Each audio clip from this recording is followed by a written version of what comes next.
Assalamualaikum warahmatullahi wabarakatuh. Jumpa lagi dengan Respati Setianingrum, penilik Kecamatan Banyubiru, Kabupaten Semarang, dalam Praktek Baik Penilik tahun 2025. Kepak Sayap Pendidikan PAUD Non-Formal Pegunungan. Latar belakang. Di Kecamatan Banyubiru, Kabupaten Semarang, ada 20 satuan pendidikan PAUD non-formal dan 10 satuan pendidikan taman kanak-kanak. Khususnya di Desa Wirogomo, terdapat 3 satuan pendidikan non-formal yang menangani anak usia dini, usia 3-4 tahun hingga 4-6 tahun sampai usia 3. Kesadaran masyarakat akan membawa putra-putrinya ke pendidikan anak usia dini di Desa Wirogomo belum begitu tinggi, sehingga pendidik, pengelola, dan pemerintah desa selalu mengadakan sosialisasi, menggencarkan adanya pendidikan anak usia dini, mendidik karakter anak adalah hal yang sangat penting. Nah, penilik mempunyai tantangan. Bagaimana pendampingan, pengembangan pendidikan anak usia dini non-formal di wilayah pegunungan, khususnya di Desa Wirogomo. Kerjasama, solidaritas dari pemerintahan desa, pemerintahan kecamatan, dan dinas pendidikan sangat dibutuhkan untuk saling berkolaborasi. Nah, pendampingan penilik mempunyai strategi, yaitu perisai. Apakah itu perisai? Pertama, pemetaan, yang kedua perencanaan, yang ketiga fasilitasi, yang keempat adalah inspeksi. Nah, kami urai satu persatu. Pertama, pemetaan. Penilik mengadakan identifikasi, pendataan, kemudian mengadakan observasi kesatuan pendidikan yang ada di Desa Wirogomo, 3 satuan pendidikan non-formal, yaitu KB Mutiara Wirogomo, PAUD Mutika Wero, dan PAUD Karya Mulia. Kami mendata seberapa banyak anak usia dini yang dibawa ke PAUD non-formal mendapatkan layanan sampai usia TK. Yang kedua adalah perencanaan. Penilik mengadakan perencanaan yaitu penjadwalan.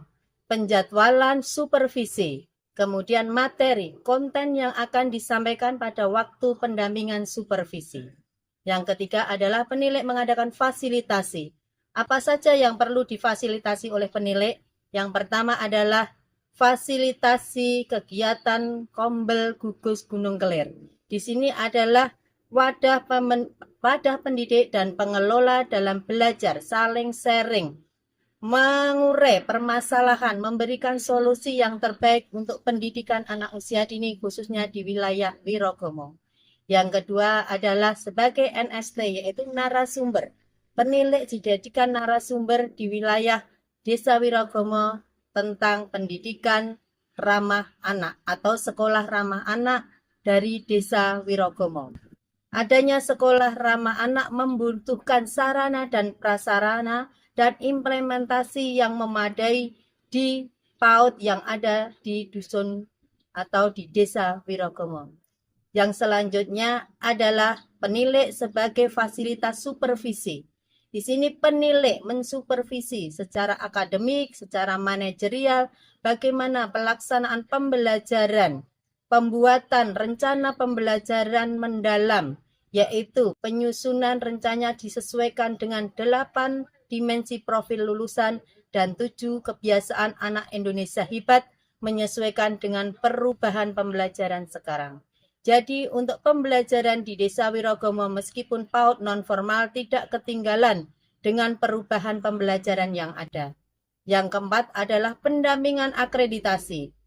Untuk PAUD Mutiara Wirogomo sudah terakreditasi pada tahun 2024. Pada bulan Agustus tahun 2025, 2 lembaga PAUD non-formal Desa Wirogomo yaitu PAUD Mutika Wero dan PAUD Karya Mulia telah melaksanakan akreditasi. Untuk ketiga pendidikan PAUD non-formal pegunungan Desa Wirogomo sudah terakreditasi. Nah, itulah pendampingan dari fasilitasi penilik. Kemudian adalah perisai yang keempat adalah inspeksi. Inspeksi adalah pemeriksaan. Seberapa jauh keberhasilan pendampingan penilik di satuan pendidikan. yaitu dengan memeriksa, mengadakan controlling di satuan pendidikan sampai usia anak TK, seberapa jauh keberhasilan orang tua menyadarkan, membawa putra-putrinya bermain dan belajar di pendidikan anak usia dini PAUD non-formal pegunungan khususnya di Wirogomo. Dalam infeksi, penilai, pengelola, dan pendidik secara transparansi memberikan instrumen yang ada, kemudian kita adakan tindak lanjut dari penilaian instrumen atau infeksi dari penilai. Nah, itulah strategi penilai dalam pendampingan di PAUD di pendidikan anak usia dini non-formal pegunungan khususnya di Desa Wirogomo.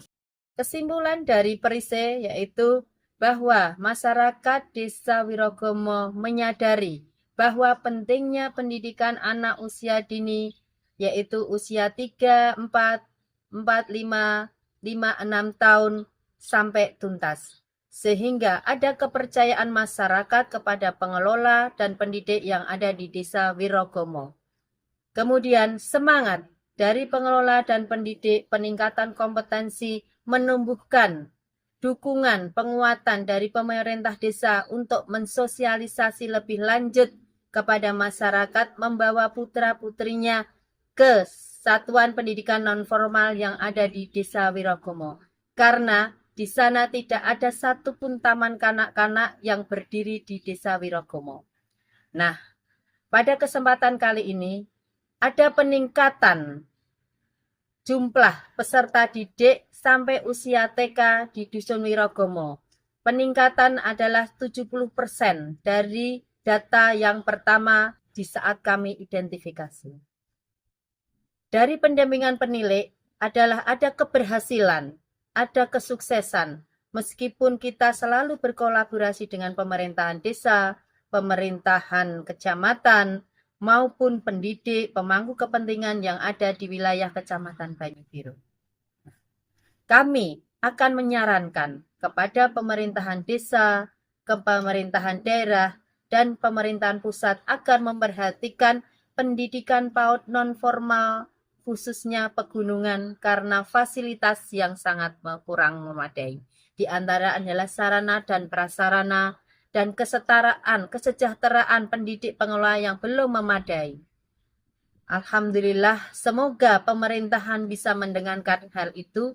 Ada bantuan meskipun berupa motivasi atau kami harapkan adalah kelengkapan sarana dan prasarana yang ada di pendidikan PAUD non-formal pegunungan khususnya Desa Wirogomo. Terima kasih. Wassalamualaikum warahmatullahi wabarakatuh. Assalamualaikum warahmatullahi wabarakatuh. Perkenalkan, saya Temu Jumaran, peneliti dari Kecamatan Dingin, berkaitan dengan karya teman saya yang berjudul Kepak Sayap Pengembangan PAUD di Pegunungan.